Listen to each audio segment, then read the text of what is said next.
like the ocean. Oh, your treasure hidden down below. And suddenly does it come? I know. Okay, and then you can say hi. Hi. Hi, guys. Welcome to the College Alternative Podcast. Thanks for joining us. Today, really excited because we're going to be talking with Brittany Palma, who is a business owner and a real estate agent. And she's going to be talking today about how to become one. So we're going to be talking about the steps to become a real estate agent, the importance of networking as a business owner, and also writing up a legitimate and realistic business plan. Without the plan, it's not going to hold you accountable, and also you don't know if your business is going to be realistic or not. So it's going to be a wonderful interview. Very excited to do it, and stay tuned, guys.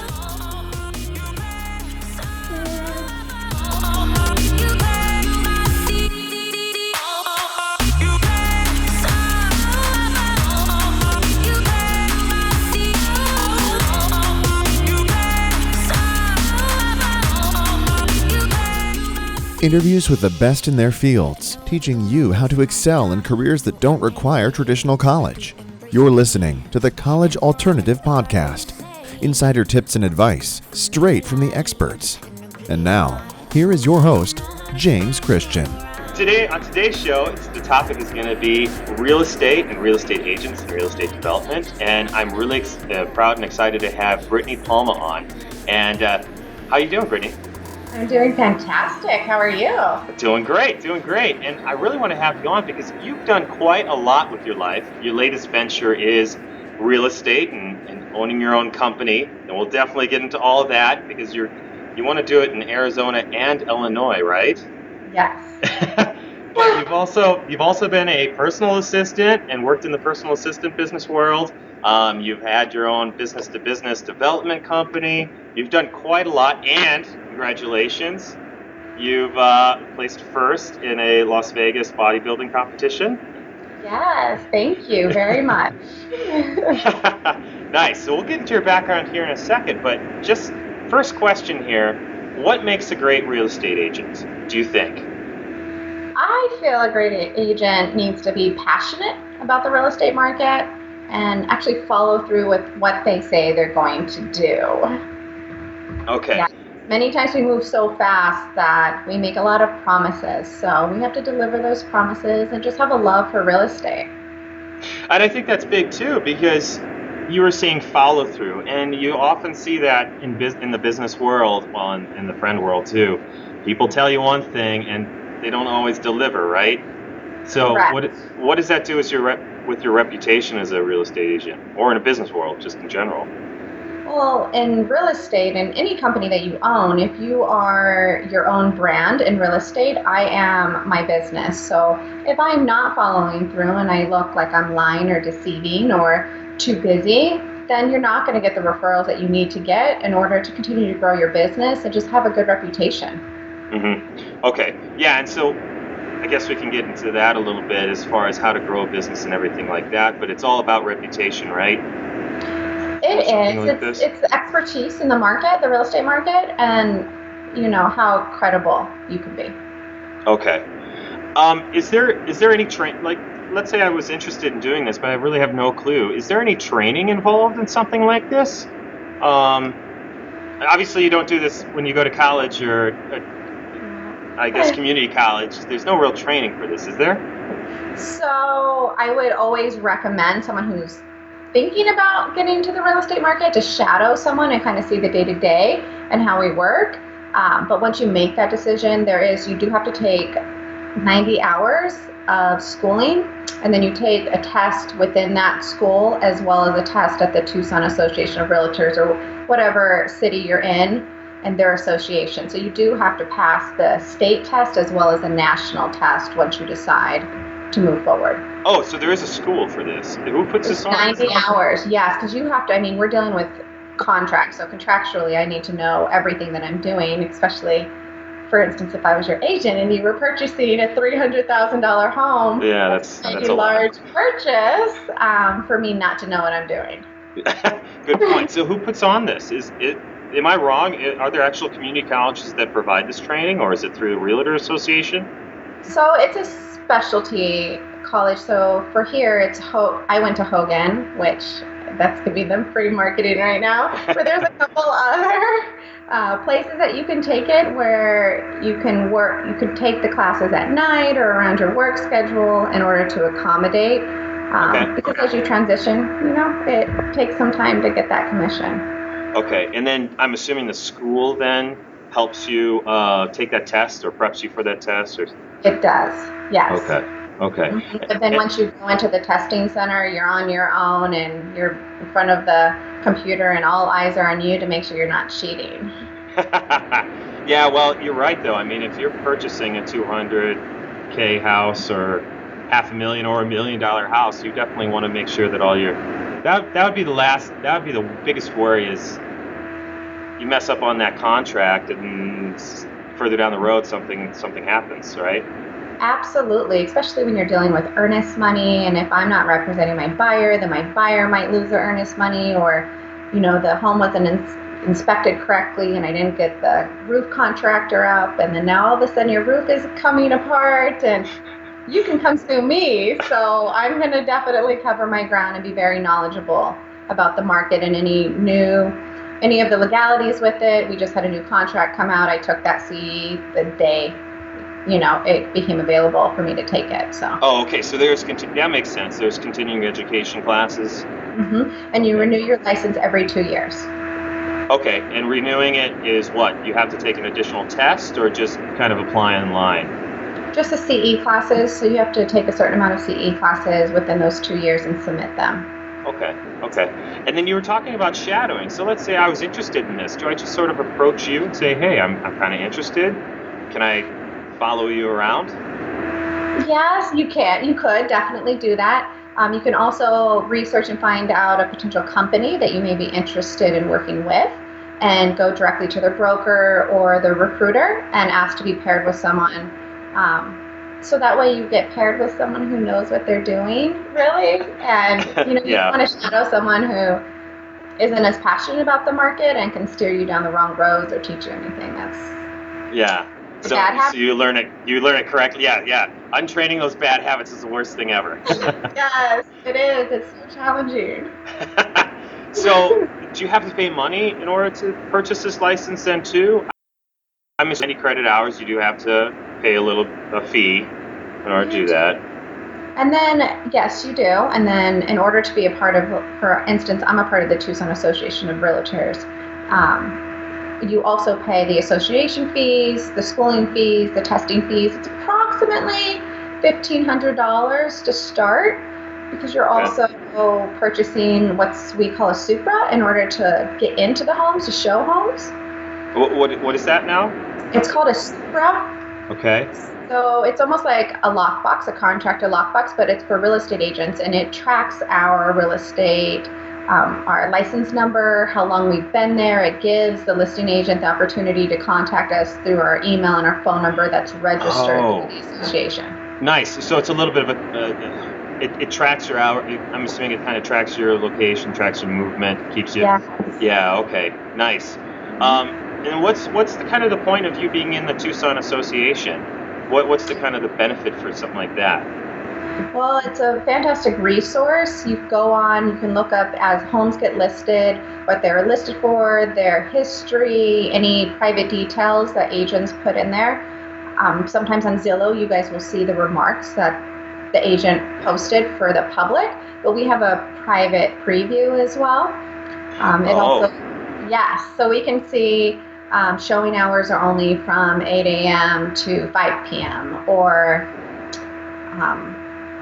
beware of dog, specific things, variety of items that we post in there.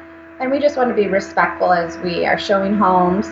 On the listing side, it also gives us the opportunity to put it on the MLS system, which then gets distributed to over 5,000 agents here in Tucson. So it helps us sell our home. Nice. See, that's the other big thing is you mentioned like Zillow, and I'm sure there's other ones like Realtor.com and a lot of other things that, when you talk about in the tech industry, you talk about the internet opening it up to everybody. Everybody can see all the homes out there. But you're saying there's actually a kind of a private network where you guys can actually sort of see listings early and kind of can comment amongst yourselves. a little Well, it's bit just there? private remarks. And we can see, for instance, if you purchased a home 5 years ago and you purchased it for $100,000 less, and I can see that, me as a buyer's agent, I'm going to pull comps. I'm going to, compare it to what the value is today, as well as take into consideration that you might have, 400,000 in net spread to play around in order for a little negotiation. And see, here's the thing. The way you talk, it's really awesome because the way you talk, you're talking real estate talk. And Oh, okay. no, and that's fine. It's just the general public isn't purchasing homes on a regular basis. You're maybe purchasing one or two max. You probably know the average, how often a person will buy a home in a lifetime. You're doing this all the time. And if I go in to a negotiation not knowing the stuff that you do, I'm probably going to, I guess you could say, lose or be in a disadvantage in a negotiation. So that's why I would want you as a real estate agent. Absolutely. You want to be protected. Even if there's one agent involved, you definitely, you want to be protected. You want someone in your court that says, hey, I know the ins and outs. I can break down the comps, and then if someone sends me comparable homes, so if someone sends me comparable homes, then I can analyze that even deeper and say, well, it has granite countertops, it has 24-inch tile, yours has 1997 carpet and the gold fixtures throughout the house. So it's good to have someone on your court. Hey, trends come back. That shag carpeting comes back. No, it does. So what are some of the day-to-day duties that you do? Now, I know are you actually an owner of a real estate business now, or are you in the process of doing that? We are going through the process. So we just signed our new lease, and everything will be finalized this year. Okay, so are there differences in the real estate owner, their job duties, and a real estate agent? And what are they doing day to day? Absolutely. So there's actually a real estate owner, there's a broker, and then there's real estate sales people, or real estate specialists, sometimes we call themselves.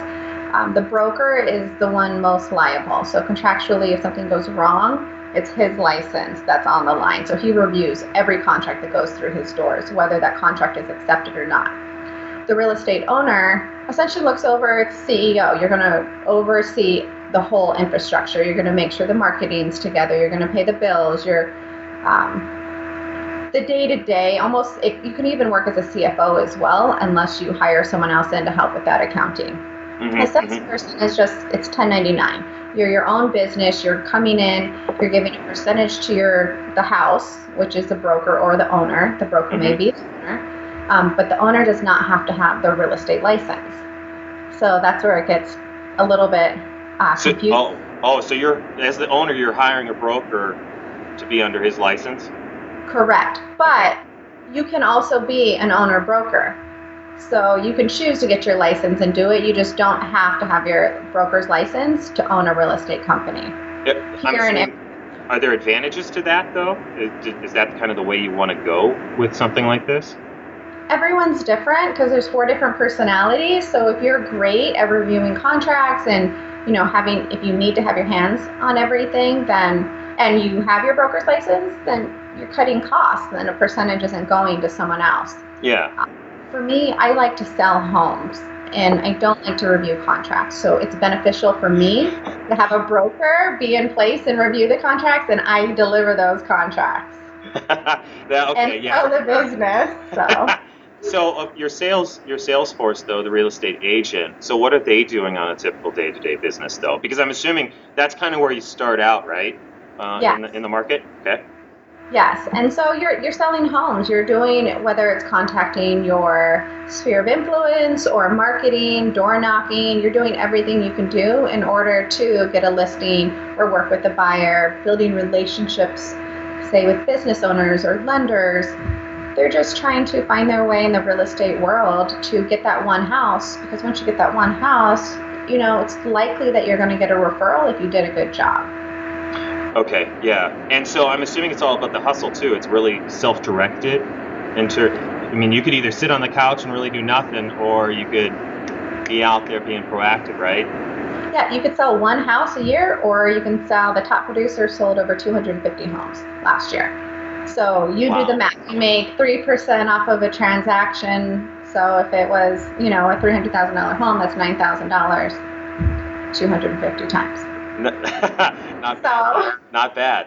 Yes. But it's all about the hustle, though. I mean, it's all about you doing what you need to do in order to promote yourself and your business, right? Absolutely. I wake up around 5:30 and I'll do my little ritual, and then I'll check my emails, get the kids off, and then I'm literally working nonstop all the way until I pick my kids up. I love what I do. I work really hard for what I do. So it's a little bit of spreading your time and systemizing your marketing, your follow-ups, you're checking on your listings. Fridays, this is why I'm wearing this, is I check on all my listings. I go through, I make sure there's no floods, that everyone's happy. So it's a ever-changing task. And I'm assuming that just comes with experience, right? As far as you're creating a personalized calendar and sticking with it, and time management. And yeah, it goes back to my personal assisting days too. I had to schedule so much for my clients that you have to have a business plan in real estate. If you don't have a business plan and you're just winging it, you're most likely going to get overwhelmed or quit after a couple of years. Yeah, and I'm sure you could probably recommend, there's definitely various software out there where you can start doing personal scheduling and keeping you on track, and then it's just crazy some of the stuff that people are starting to use, where they analyze your calendar to see what percentage you're actually utilizing versus what you're saying. And anyway, that's going down a rabbit hole. No, but I have a life coach, and she just recently had me do it, and it was a reality check. So I made my adjustment, so it was good. No, that's good though. And that's just being honest with yourself, keeping honest. So are there any people out there that are kind of acting as their own independent? You mentioned owner and broker. Are there any people that are kind of like independent real estate people, or is basically everybody kind of working for the Century 21s? Are they the kind of the big guys out there? What's kind of the difference between being an independent? Are there independent real estate agents or not really?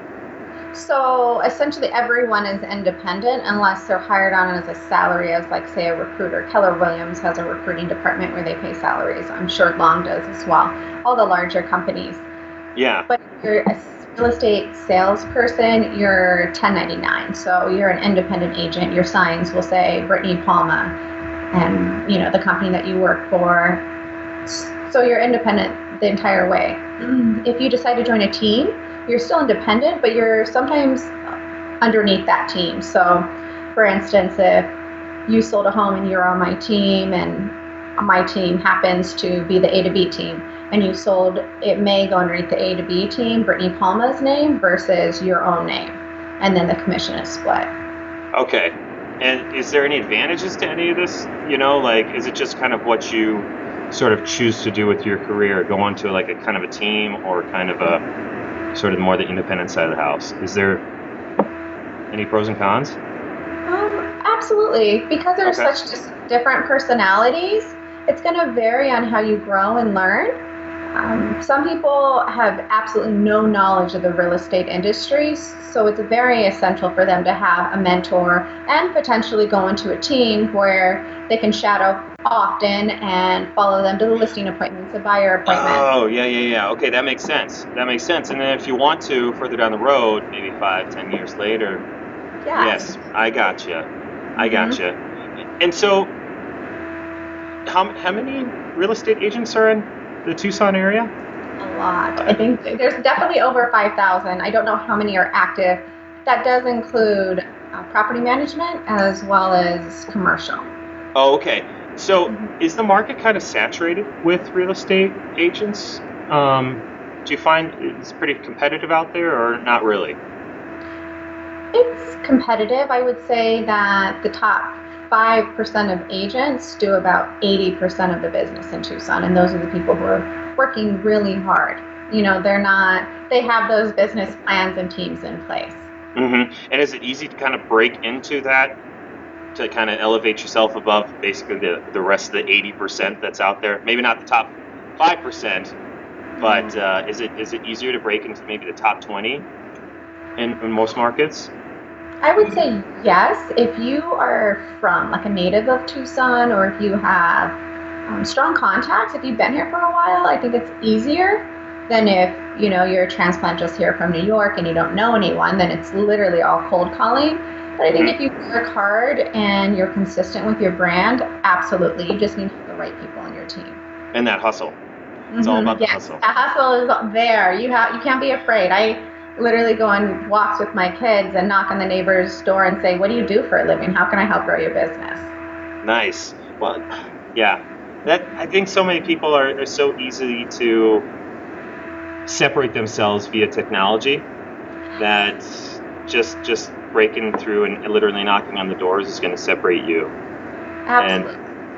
And it must be somewhat surprising if you're actually trying to actually have a conversation with somebody. Do they ever get surprised, like, you're talking to me, you're not trying to text me or email me or whatever? More importantly, yes. And they say, so you didn't want anything from me? I'm like, no, I just want to know my neighbors, and I do events around my neighborhood quarterly. I want to know who I'm leaving around. I want to know people, and I think that's lost in a lot of relationships. Oh yeah, especially in today's society, and that's awesome that you're doing. That's awesome that you're doing that. So, how many hours are you are you working as a business owner? Are you working 24/7 pretty much? I mean, are you always thinking about the business? There are days that I probably carry it out too long, but for the most part, I'm working 5 days a week and solid. Like, I'm not taking breaks. I've even actually recorded myself throughout the day to critique the unnecessary breaks that I take. Outside of that, I make exceptions on the weekends. Like I mentioned, I have kids. I will not miss their jiu-jitsu classes or swim classes. Will I make an exception? Yes. But for the most part, I can handle what I need to handle in that time frame. There are times where clients don't get off of work till 7 o'clock at night. Do I take their call? Absolutely. They're respectful. I set those boundaries in advance.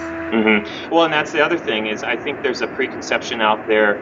Like you said, your clients are working during the day. So is it often where real estate agents are working in the evenings or at night or showing homes during the weekend? And you're suggesting that isn't always the case, or it doesn't have to be the case? Correct. I mean, you can definitely show properties on the weekends, and I have done that. Sometimes that works best for them, but many times you can go see a couple properties after they get off of work. I don't show properties in the pitch dark. I'm not comfortable with that.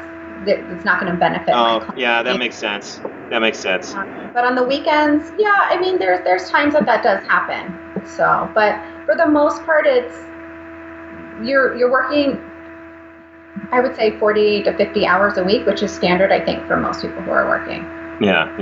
And well, at least you're in Tucson, though. You're not like way up north where there's snow mounds covering half the house. You're like, it's beautiful. I can't see it. Yes. They don't sell a lot in the winter times, I'll tell you that. I didn't see it under that snowdrift, and there's this huge hole in the yard. I don't know. Yes. But Illinois sells a lot in the summer times. People are out and active, so. Hey, you got to take advantage of it when you can. Yes. You're wearing shorts in 20 below, you're like, it's a little bit warmer, so it's all relative. Yes. So how many houses are you, I don't know if you could say juggling, but how many houses are typically on your plate when you're trying to sell?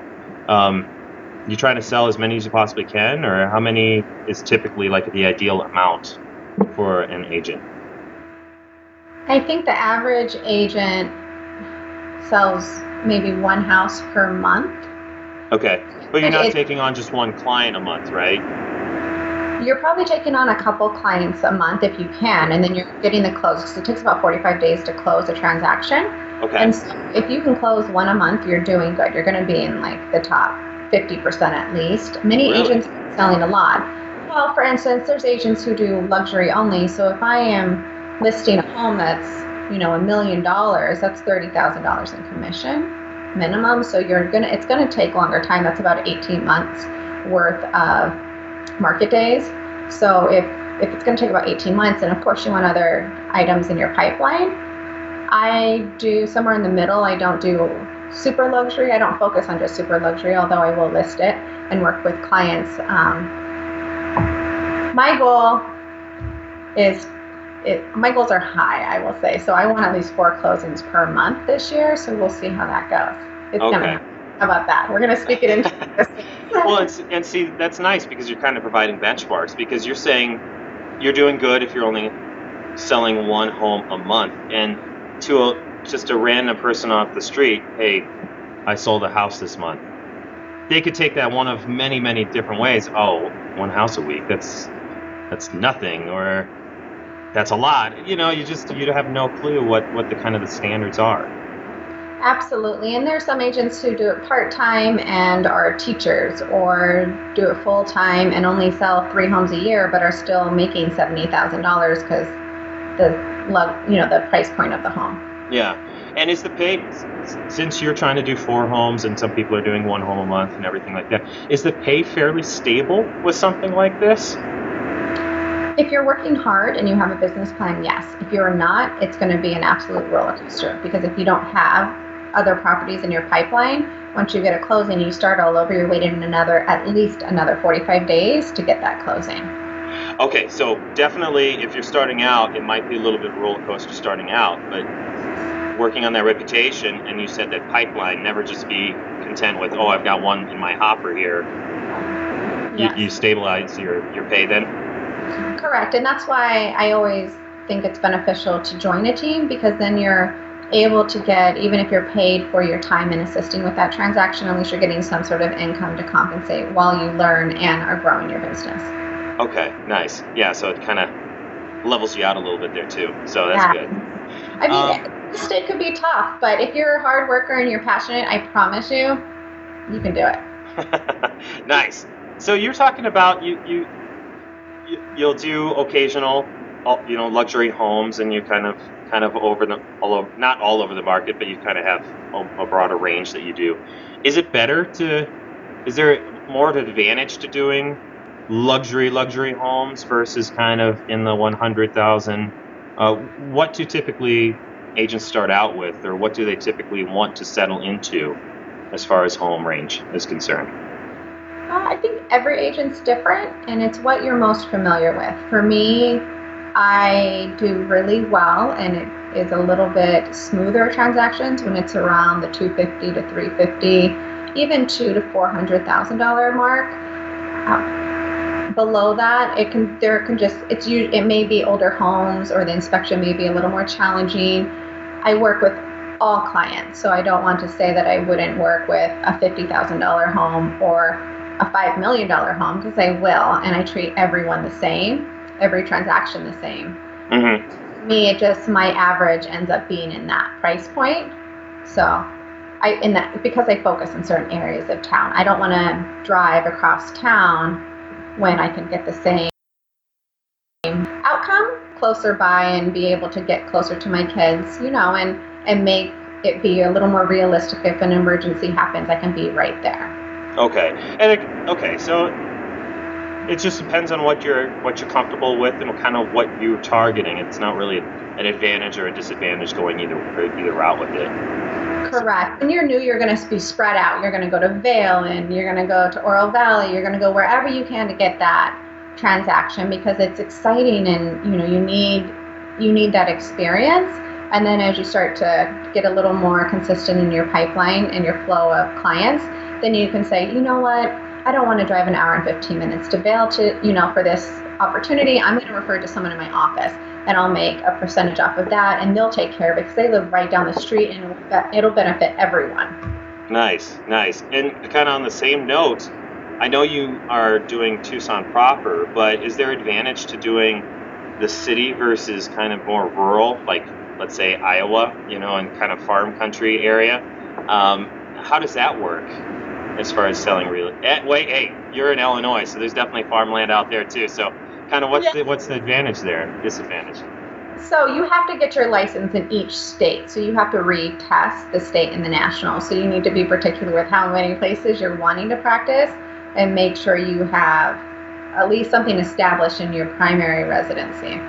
But even in Tucson, there's a lot of ranches and land lots. Mm-hmm. I don't specialize in that. I actually refer that out. Oh, really? Is it kind of a different, as far as specialization, is there different paperwork or just? I'm just not well versed in ranches, and I'm not going to pretend to you that I specialize in that. So I'd rather get someone who does that all the time to make sure that you are fully protected. Oh, okay. So if you want to get into the kind of the rural selling farms or ranches, that's kind of its own thing almost, kind of its own category that you need to specialize in. Correct. The ranchers kind of hang out with the ranchers, and there's a group of them, and I have good friends who do that. There are, in Vail, there's larger lots and horse property, and that's different. That's still residential and easy to work with, especially if you have a strong title company that can break everything down, which Stewart Title always helps me, and it works out fine. But I won't touch a ranch. I'll refer it out. It is, yeah. It's its own special thing. But those are like $5 million and stuff. They're big transactions. I just don't know about the cattle trade and everything else that goes with it. Well, and some of those farms out in Illinois, I'm sure, are probably even more. Some of those massive farms. Yeah. How do you even evaluate the land? I can see where that's definitely a specialization. So that's interesting. So getting into your background here a little bit, you were a you helped run a personal assistant business, and then you transitioned into a business to business. Yes. So why? It seems like you're really entrepreneur-like, and you want to run your own business. Why did you settle into the real estate market? I love real estate. My mother has had her license in California for over 30 years. My stepfather, he is a builder. I have a lot of family that own paint companies. I'm just an entrepreneur in general. So working as a personal assistant out in Chicago, it was fun. It's, there's a lot of young, successful business owners. I was working with a client that played for the Chicago Bears, so it was fast, it was fun. Then moving back here, that's what I knew, right? So I wanted to use what my background was. So I decided to grow small business, local businesses here. So I still do business to business development. And while I was doing that, a part of it was to help real estate agents in marketing and branding. So I thought, I'm sitting here making, helping you sell $7 million a year. Why am I not doing it myself?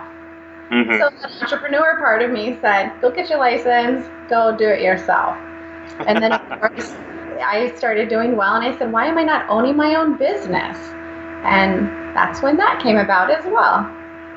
Well, I think you hit on something big as far as if you're in a community of like-minded individuals, you're going to sort of take on the same characteristics. So like your family, but not only that, you're in the Chicago area, and in the personal assistant business, I'm sure you got hooked up with a lot of similar like-minded people of let's make this happen, let's make a deal. Exactly. And they were moving like this, and I couldn't keep up, so it pushed me, and it just kept motivating me to go, want more, do better, give back in the community, give your energy to the world where you can, and that's what I'm doing. Well, and so for high school students, for anybody else out there, you can choose probably two different types of crowd. You can choose the crowd that's whatever, or it's the crowd that's like, let's get some stuff done. And if you can't find those individuals, you were saying, try to ask for almost like a mentor or a life coach, something like that, right? Absolutely. I still have a life coach, like I said, and I'm constantly growing and changing, so it's very important. Mm-hmm. Especially at the high school age, you're developing yourself and you're kind of defining who you are right off the bat. If you've got positive influencers, how would you find somebody early on to kind of influence you in the positive direction, do you think? I think there's a lot of local communities. Like, for instance, I sit on 2 different boards, and both of them focus on children, pediatric, and health and wellness in one, and then the Joseph Blair charity group. And so we give back. We go and we hold basketball camps for children who otherwise wouldn't have been able to afford it. But more importantly, we bring in speakers like myself and well above me successful individuals to come in and say, look, you can choose to maximize today, or you can Yes. choose not to. You can wake up or you can press snooze. And that's a choice that you can make every single day. If you wake up, you can be here. If you snooze, you're going to stay here. Mm-hmm. And so I think everyone has access to it, and the people who want it the most find where to get access to it. And would you be, I guess, offended or kind of put off if somebody actually approached you after you gave a talk and said, hey, I really like to talk. I like what you said. Kind of, do you mind if I ask any more questions of you? Would you be Absolutely. put off by something like that, or would you enjoy it?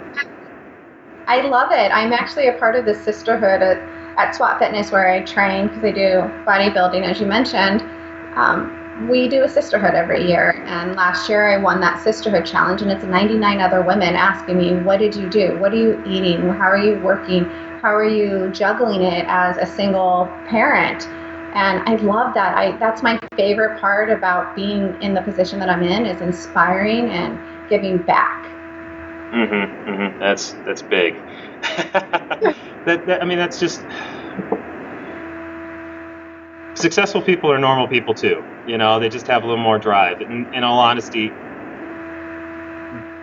they're appreciative when you approach them in the proper way, I guess you could say. And you can definitely learn. I'd rather learn from a successful person than just trying to find my own way, in all honesty. Absolutely.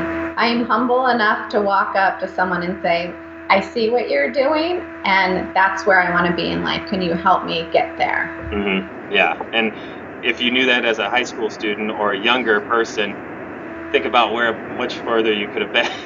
I always kick myself a little bit. I know. You know what? Imagine if we had people and programs going in schools more often and teaching them just life skills. Mm-hmm. It'd be a lot better. If only there were programs out there for. Besides you guys, do you go into schools? Not yet, but that's something that we're going to try to definitely become a part of here pretty soon. So, hey, hook up with successful people, and hopefully you'll become successful, or you increase your chances of success. That's for sure. So, absolutely. So, one last question for you here. I know you need to run fairly quickly here, but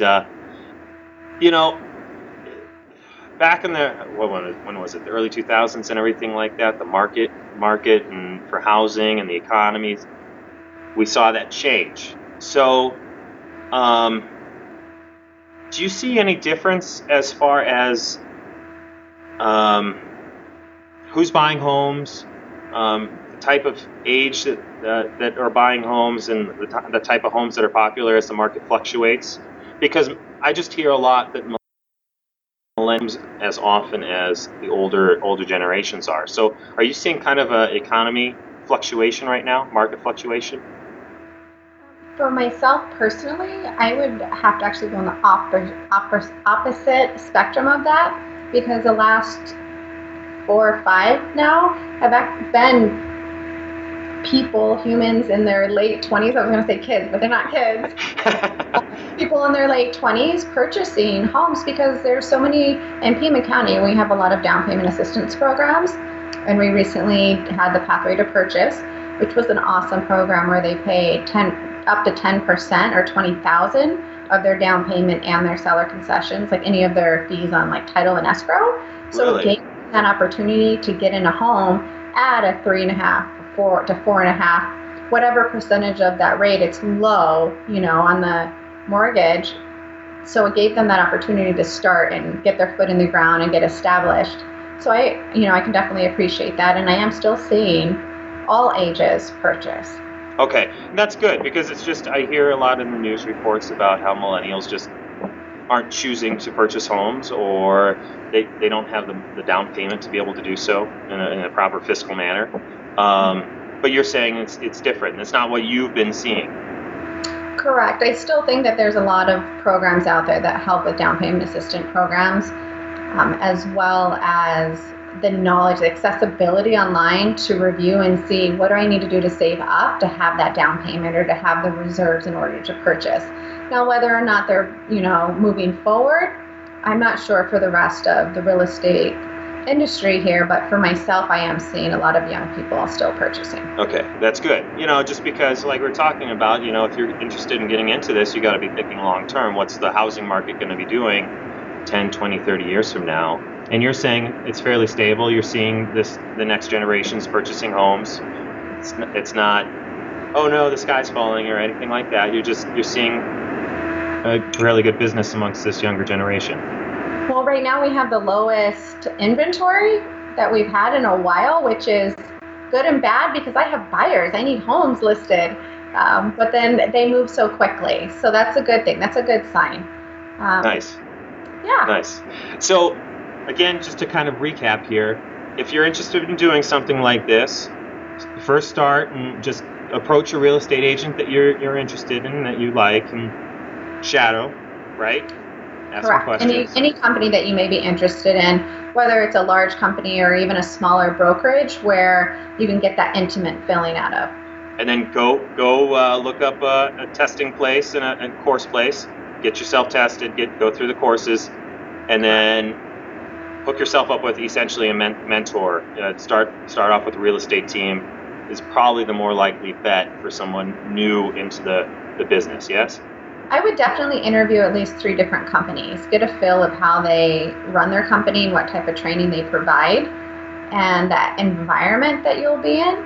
And yes, and then from there, I would definitely, if they don't provide that mentor automatically, if they don't make that mandatory, I would say make it mandatory for yourself.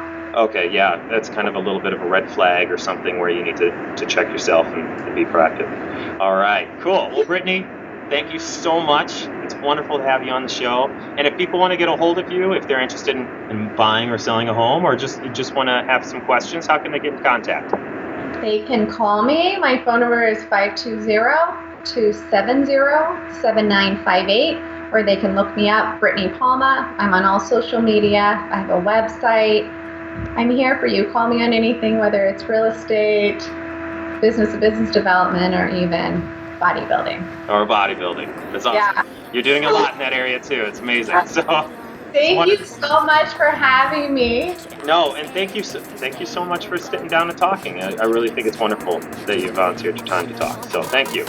Absolutely. Have a great evening. Okay, you too. Bye. Bye. Searching for things you'll never show. I guess I just don't wanna let go. Want to say bye? Bye. Bye, guys.